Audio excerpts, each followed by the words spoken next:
नमस्कार, आप देख रहे हैं HNN 24/7। अब वक्त हो चुका है 3 बड़ी खबरों का। सबसे बड़ी और सबसे पहली खबर का रुख करेंगे। सरकार के 3 साल पूरे होने पर देहरादून में सीएम धामी ने भव्य रोड शो किया है, अब जिसमें भारी संख्या में लोग शामिल हुए। इस मौके पर सीएम धामी का लोगों ने फूलों से जोरदार स्वागत किया। वहीं परेड मैदान में भी भव्य सांस्कृतिक कार्यक्रम का आयोजन हुआ।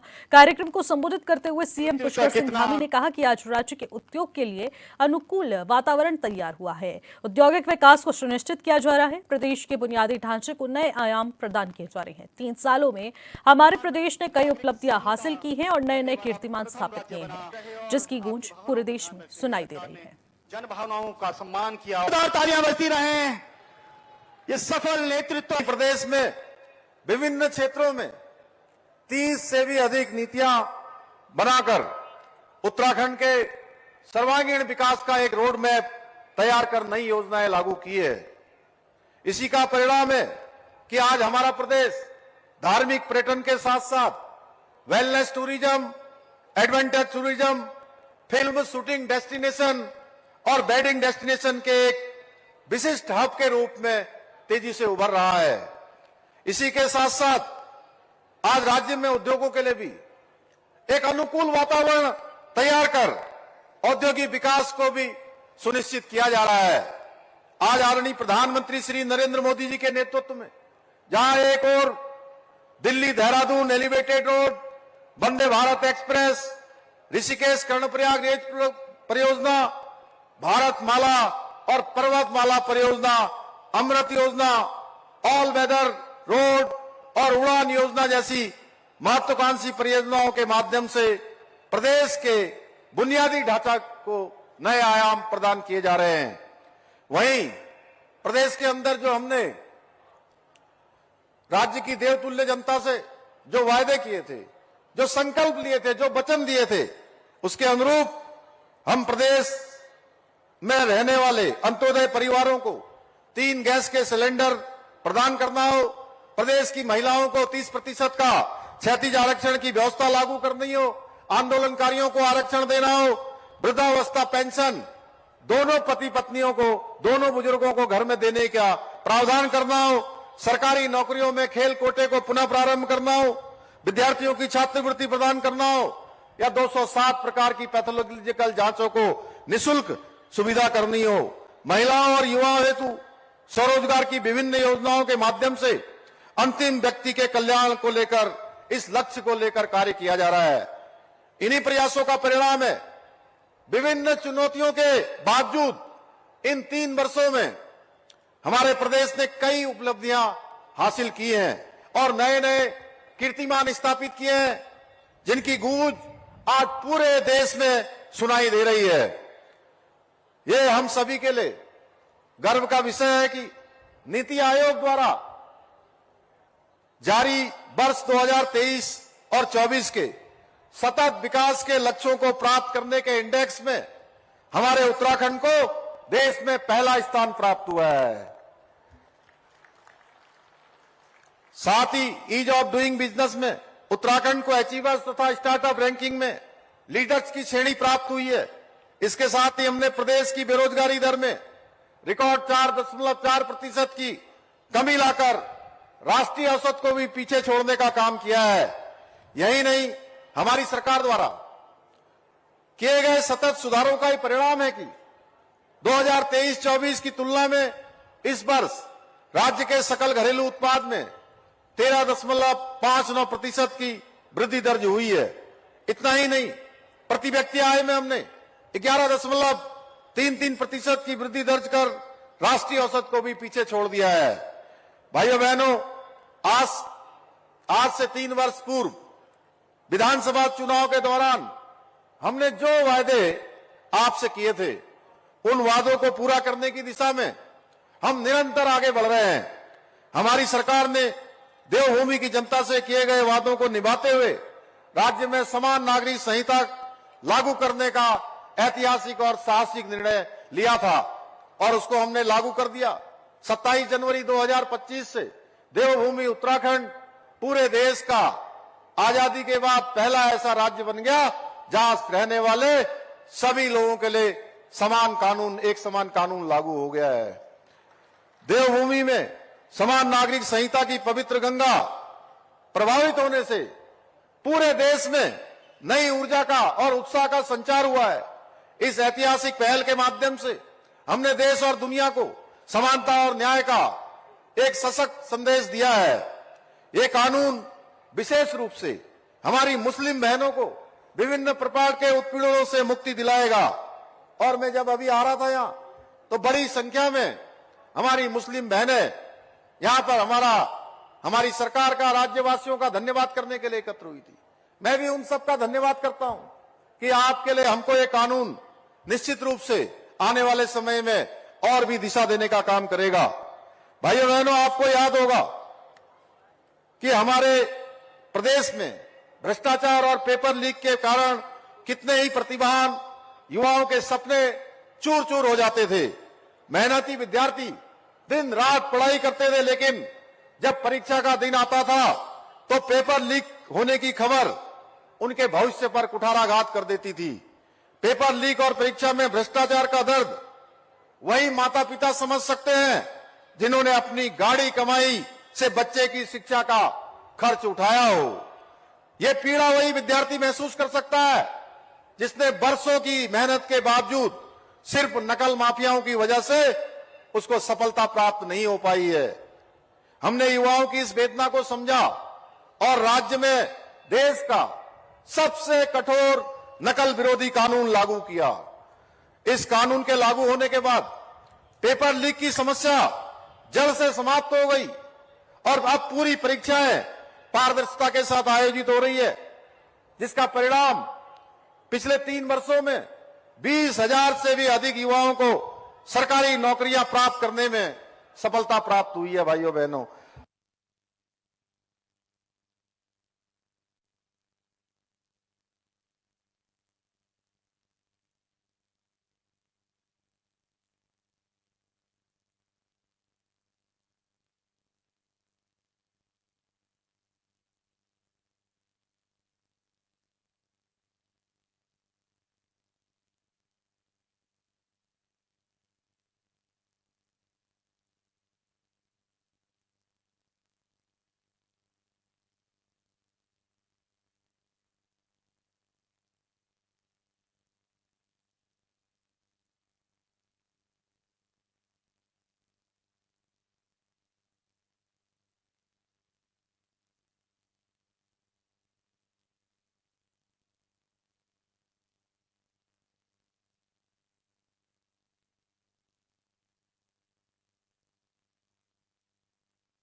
अब दूसरी बड़ी खबर का रुख करेंगे। सलेमपुर लोकसभा सीट से समाजवादी पार्टी के सांसद रामाशंकर विद्यार्थी का एक विवादित बयान अब सुर्खियों में बना हुआ है। कलेक्ट्रेट सभागार में आयोजित दिशा समिति की बैठक के बाद बाहर निकलते समय सांसद से मिलने पहुंची एक फरियादी महिला को उन्होंने पागल कह दिया। यही नहीं, महिला की शिकायत सुनने की बजाय उन्होंने उसे विवादित रास्ते पर खटिया लगाकर सोने की नसीहत भी दे दी। फरियादी महिला और सपा सांसद के बीच हुई इस बातचीत का वीडियो अब सोशल मीडिया पर तेजी से वायरल हो रहा है। इसके बाद मीडिया ने महिला से संपर्क करने की कोशिश की, जहां उसने बताया कि वो अपने रास्ते के विवाद को लेकर सांसद के पास मदद मांगने पहुंची थी, लेकिन उन्होंने उसका अपमान किया।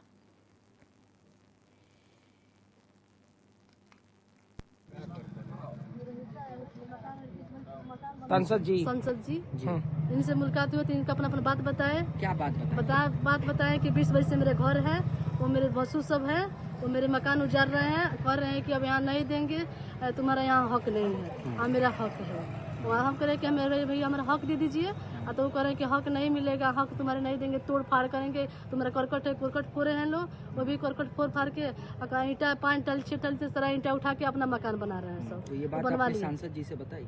हाँ बताए, तो हमको पागल बनाए। वो कह रहे हैं कि जो रोड बन गया है, तो रोड बन गया है तो कह रहे हैं कि रोड बन गया तो हमको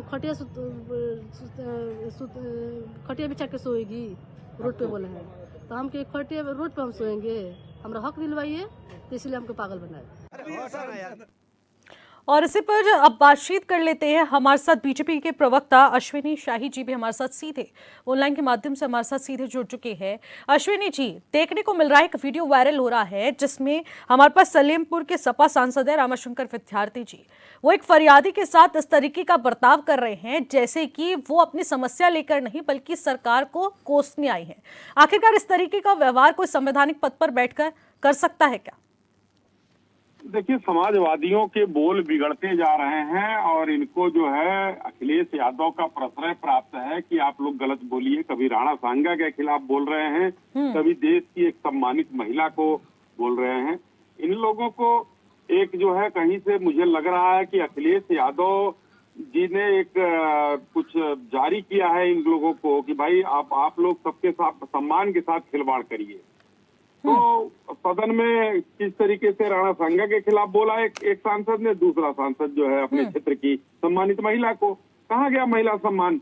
अखिलेश यादव जी जो महिला सम्मान की बात करते हैं, बिल्कुल ये तो वही हुआ जो माननीय मुलायम सिंह यादव जी का जो गलत संदेश था कि लड़कों से गलती हो जाती है, उसी पर इनकी पार्टी आगे बढ़ रही है। बिल्कुल अश्विनी जी, माननीय सांसद को नीति जी अपने क्षेत्र की जनता की समस्या सुनना चाहिए, अपने क्षेत्र की जनता के बारे में कम से कम उनके सुख दुख में खड़े होना चाहिए। तो अब किसी को पागल कह देना, किसी को कुछ कह देना, कोई फरियाद लेकर न जाए आपके यहाँ। आपको उस क्षेत्र की जनता ने बनाया है कि आप आज सांसद हैं और आपके जो है फरियादी कोई जा रहा, आप उसको पागल कह देंगे बजाय इसके कि उसका मामला हल कराएं। जी ठीक है अश्विनी जी, हमारे साथ आमिर खान सपा के प्रवक्ता भी हमारे साथ सीधे फोन लाइन के माध्यम से जुड़ चुके हैं, उनसे भी यही सवाल ले लेते हैं क्योंकि देखने को मिल रहा है आमिर जी, आपकी ही पार्टी के सांसद हैं और सलेमपुर से ये सपा के सांसद, आपने इनका वीडियो तो देखा होगा, आपके संज्ञान में होगा आमिर जी, तो आपने देखा किस तरीके से सांसद जी बर्ताव कर रहे एक महिला से। एक तरफ जहां सपा पूरी पार्टी महिला सम्मान की बात करती है और पागल बोल दिया जाता है। देखिए, आजकल क्या है, सोशल मीडिया पर बहुत सारी चीजें घुमा फिरा करके दिखाई जाती हैं, है ना, और एडिट या बहुत सारी चीजें उसमें छेड़छाड़ करके दिखाई जाती हैं। लेकिन मैं इस बात को खुले मन से कहना चाहूंगा आपके कि किसी भी महिला के साथ दुर्व्यवहार करना या इस तरह का व्यवहार करना गलत है, चाहे वो किसी भी पार्टी का व्यक्ति हो, सांसद हो, नेता हो, चाहे आम आदमी हो। हमारे समाज में एक नकारात्मक प्रभाव जाता है इससे, जो कि नहीं करना चाहिए अगर ऐसा किया है तो। वरना मैं तो यही कहूंगा कि आमिर जी, मीडिया ने महिला तक पहुंचने की भी कोशिश की है क्योंकि हमें भी लग रहा था कहीं एआई मॉड्यूलेशन ना कर दिया गया हो। महिला से भी बातचीत की गई है, उसके द्वारा भी यही कहा गया है कि मैं अपनी फरियाद लेकर पहुंची थी, वहां पर मेरा अपमान कर दिया गया। क्या इसीलिए हम लोग वोट डालते हैं? क्या इसीलिए हम सरकार चुनते हैं? देखिए, ये सारी चीजें मैं आपसे पहले ही कह रहा हूँ, किसी भी महिला का सम्मान करना एक आम आदमी से लेकर के नेता, अभिनेता, कोई भी व्यक्ति हो, हर व्यक्ति को महिलाओं का सम्मान करना चाहिए। ये हमारे देश की संस्कृति में भी आता है ना, तो इसमें कोई ऐसी बात नहीं है कि भाई उन्होंने कर दिया तो अच्छी बात है। और ऐसा नहीं है कि अगर कोई व्यक्ति किसी महिला के साथ अभद्र व्यवहार करता है तो हमारी पार्टी उसके साथ खड़ी है या उसका समर्थन करेगी। हो सकता है उन्होंने किस कारण इस तरह की चीज करी, इसकी पार्टी की तरफ से जांच की जाएगी और जैसा भी उचित कार्रवाई करने का प्रयास करा जाएगा कि भाई उन्होंने हमारी पार्टी की छवि धूमिल करी है या उन्होंने गलत कार्य किया है। लेकिन मैं आपको बता दूं, ये मैं 99% इस बात के लिए कहूंगा कि ये एक एआई से बनाई हुई वीडियो हो सकती है जिसमें छेड़छाड़ करी गई है। आमिर जी, इस पूरे वीडियो की पुष्टि हो चुकी है, महिला से खुद बातचीत की गई है, उन्होंने कहा है कि सांसद द्वारा मेरा अपमान किया गया है। इतना ही नहीं, ये नसीहत तक दी है जब वो अपनी खराब सड़क की समस्या लेकर सांसद जी के पास पहुंची, फरियाद लेकर पहुंची, तो उन्होंने कहा कि इस खराब सड़क पर अपनी खटिया डालो और वहां पर सो जाओ। इस प्रकार के शब्दों का इस्तेमाल किया गया है।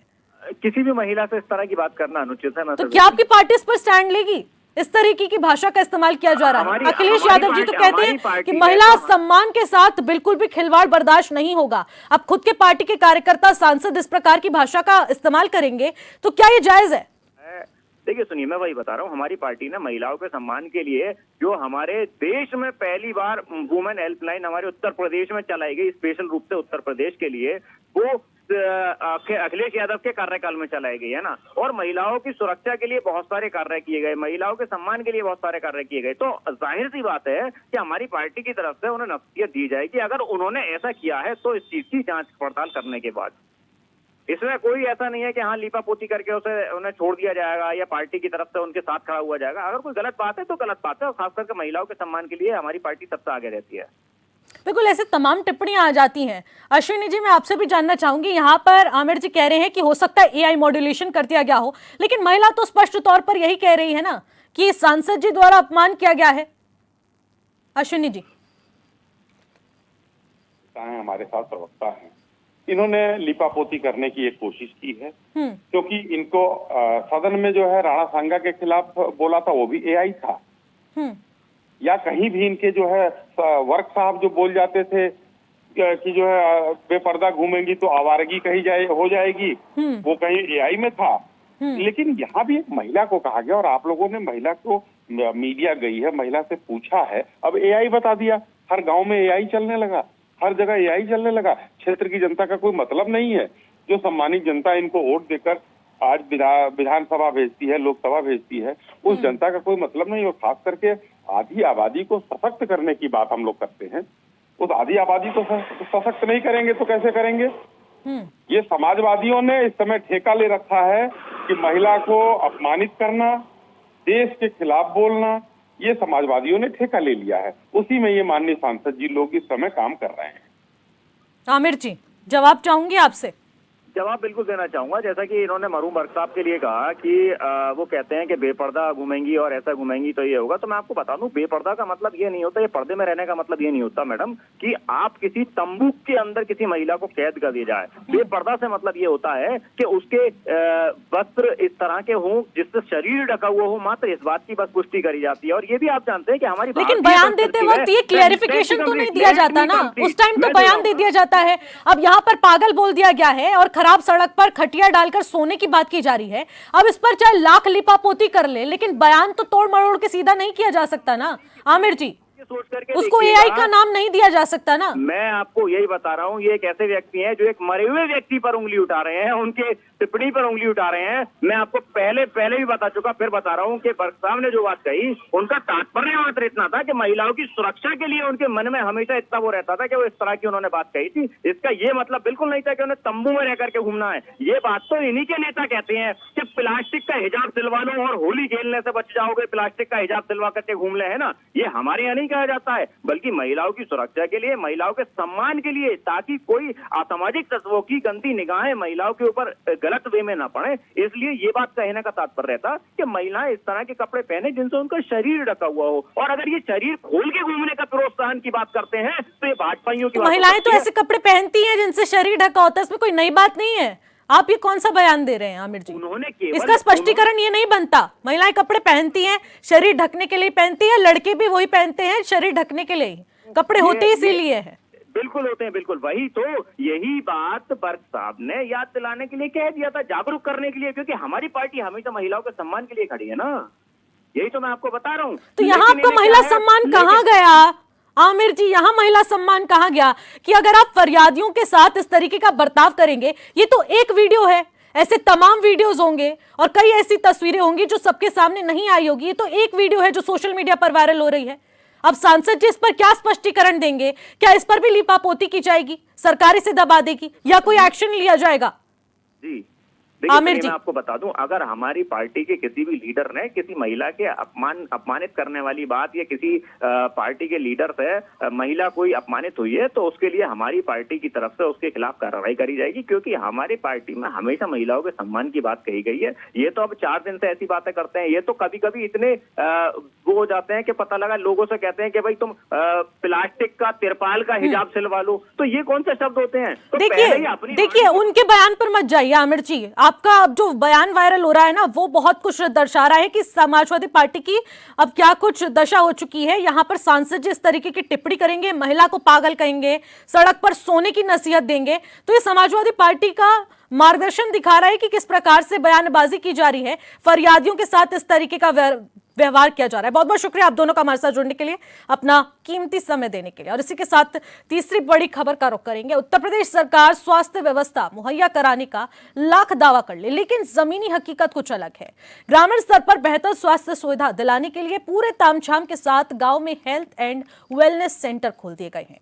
उद्घाटन के बाद भी यहां पर अक्सर ताला लटका रहता है या फिर कभी कभार ये ताला खुलता है। हास्यास्पद बात तो यह है कि सेंटर में नियुक्ति कर्मियों का अब महीनों तक कोई भी लेखा जोखा नहीं है। इससे आसपास के लोग इलाज समेत अन्य सुविधाओं के लिए आज भी तरस जाते हैं। लोग झोला छाप डॉक्टर से इलाज कराने को मजबूर हैं और जो मरीजों के इलाज करने के नाम पर सिर्फ उनकी जान के साथ खिलवाड़ कर रहे हैं।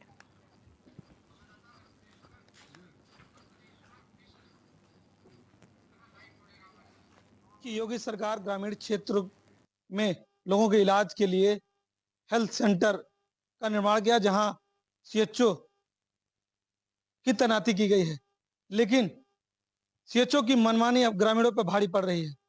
हम आपको बता दें, मैं बस्ती जनपद के गौर सामुदायिक स्वास्थ्य केंद्र के अंतर्गत मंसूर नगर हेल्थ वेलनेस सेंटर पर मौजूद हूँ। यहाँ देख सकते हैं यहाँ ताला लगा हेल्थ वेलनेस सेंटर पे, और एक ग्रामीण है जो दवा लेने के लिए यहाँ आए हैं। उनसे बातचीत में क्या हुआ, क्या परेशानी, उनसे हम बातचीत करेंगे। दादा कहाँ आए हैं? हाँ, दवाई आने। हाँ, क्या हुआ? दर्द है, बहुत पीड़ा है, चोट लग गई है। हाँ, उसी को दवाई आने बंद है। हाँ, कितने दिनों से बंद है? 2 महीने से। हाँ, यहाँ दवाई नहीं मिली तो कहाँ से लेके आएंगे? यहाँ दवाई नहीं मिली तो बाहर से कहीं से लाए, बाजार से। हाँ, कहाँ मिली? वहाँ तो बाहर से कहाँ पैसा देना पड़ेगा? तो पैसा तो लगभग करीब बहुत जौन कहीं तो पैसा दे पाते हैं। हाँ, यहाँ अरे फ्री मिल जाता रहा। हाँ, क्या परेशानी है? चोट लगी है। हाँ, खजली हुई के बाद देख सकते हैं ग्रामीण परेशान है। जिस तरीके सरकार ने हेल्थ वेलनेस सेंटर की स्थापना की ताकि ग्रामीण क्षेत्र के लोगों के लिए फ्री और समुचित इलाज मिल सके, लेकिन जो सीएचओ हैं यहाँ तैनात हैं, उनकी मनमानी से अब ग्रामीणों को भारी पड़ रही है। वहीं देखने वाली बात होगी, लगातार जो सीएचओ हैं, वह जो अधीक्षक हैं, उनसे साठ गांठ करके वह महीनों अपने तैनात क्षेत्र में नहीं आते, घर बैठकर आराम फरमाते हैं। अब देखने वाली बात होगी इस खबर चलने के बाद सीएचओ के ऊपर क्या कार्रवाई है, यह एक बड़ा सवाल है। बस्ती से एचएनएन के लिए रत्नेश्वर मिश्र। तो इसी खबर पर अधिक जानकारी के साथ बस्ती से हमारे संवाददाता रत्नेश्वर मिश्र हमारे साथ सीधे लाइव जुड़ चुके हैं। रत्नेश्वर, आखिरकार योगी सरकार तमाम बड़े दावे करती है और ऐसी तमाम सरकारें स्वास्थ्य सुविधाओं को लेकर काफी ज्यादा सतर्क रहती है, लेकिन आखिरकार स्थिति किस प्रकार की है? को बता दूं, जिस तरीके से तस्वीरों में आपने देखा, ग्रामीण है वो अस्पताल में पहुंचे, लेकिन अस्पताल के जो कर्मी है वह नदारद मिले। ये गौर ब्लॉक का एक मंसूर नगर ही हेल्थ वेलनेस सेंटर नहीं है, ऐसे तमाम ऐसे सेंटर हैं जिन पे ताला लटकता रहता है, और उसका एक मानगी है कि वह सीएससी अधीक्षक से साठ गांठ करके, सूत्रों की माने तो हर महीने उनको सुविधा शुल्क देते हैं ताकि वो घर पे आराम फरमा सके और सरकारी जो सैलरी है वह घर पर बैठ कर ले सके। जी ठीक है रत्नेश्वर, जिस प्रकार से आप बता रहे हैं, देखने को मिल रहा है कि स्वास्थ्य सुविधाओं के नाम पर सिर्फ और सिर्फ यहाँ पर ताले लटके हुए हैं। आखिरकार सरकार का क्या बड़ा आला अधिकारी यहाँ तक पहुंचा है? सीएचओ को लेकर यहाँ पर कहा जा रहा है उनके पास कोई भी जवाबदेही नहीं है, क्या कुछ जानकारी? जी, इस पूरे प्रकरण को लेकर जिम्मेदार जो यहाँ के जनपद के मुख्य चिकित्सा अधिकारी राजीव निगम है, उनसे इस पूरे प्रकरण को लेकर बात की गई, तो उनके द्वारा सिर्फ यही रटाया बयान किया जाता है, मामले की जांच कर कार्रवाई की जाएगी। लेकिन कुछ दिनों तक देखा जाएगा कि सीएचओ 1-2 दिन आएंगे, लेकिन फिर मामला जो वही रवैया चलता रहेगा। यहाँ के बगल के जो सीएससी अधीक्षक हैं, उनसे साठ गांठ कर हर महीने जो सुविधा शुल्क होता है उसको दे लेकर के जो सीएचओ हैं, जिनको ग्रामीणों की जो ग्रामीण क्षेत्र है उनको दवाई करनी चाहिए, लेकिन उस दवाएं न करने के बजाय वे घर पे आराम फरमाएंगी, और जो सुविधा शुल्क देकर वह घर पे बैठकर आराम फरमाकर सरकार जो सैलरी दे उसको सैलरी लेती रहेंगी। जी ठीक है रत्नेश्वर, बहुत बहुत शुक्रिया। इस खबर पर नजर बनाए रखिएगा, क्योंकि महत्वपूर्ण बात है। एक तरफ से स्वास्थ्य सुविधाओं की बात सरकार करती है, लेकिन आखिरकार स्वास्थ्य सुविधाओं से वंचित लोग कितने ज्यादा परेशान हैं, ग्रामीण कितने परेशान हैं, इस पर सरकार को सुध लेने की बहुत जरूरत है। फिलहाल 3 बड़ी खबरों में बस इतना ही। आप देखते रहिए एचएनएन 24/7। नमस्कार।